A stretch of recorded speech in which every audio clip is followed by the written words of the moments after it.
Deuxième grand titre de cette édition, avec près de 1000 milliards de francs CFA de chiffre d'affaires en 2013, le secteur des télécommunications en Côte d'Ivoire est en plein boom, l'on peut le dire. Le pays veut donc faire des technologies de l'information et de la communication, un secteur qui va porter durablement l'économie ivoirienne. Lansina Ouattara.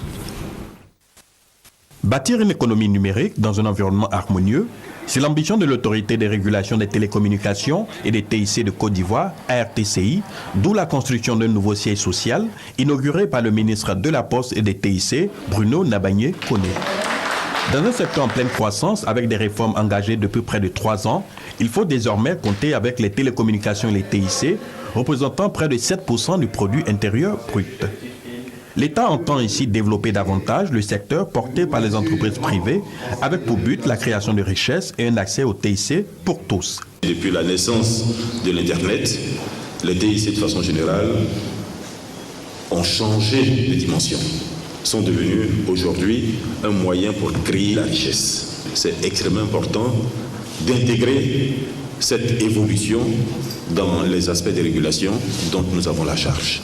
Au-delà de ce rôle d'accélérateur de l'économie nationale, c'est faire en sorte que les TIC soient considérés désormais comme un besoin de base des populations. Devant le Conseil des régulations, la direction de l'entreprise et le personnel en charge de la réglementation de la poste, du commerce électronique et de la protection des données à caractère personnel, le ministre a insisté sur le sens de cette mission. Mon avis est qu'il faut que vous ayez une approche constructive et une approche pragmatique des questions, des régulations qui vous sont posées. La régulation que nous faisons, ce n'est pas une régulation théorique. Ce n'est pas une régulation, j'allais dire, pour faire plaisir au texte. Ça doit être une régulation pour contribuer au développement du secteur. Si une décision n'est pas bonne pour contribuer au développement du secteur, il ne faut pas la prendre.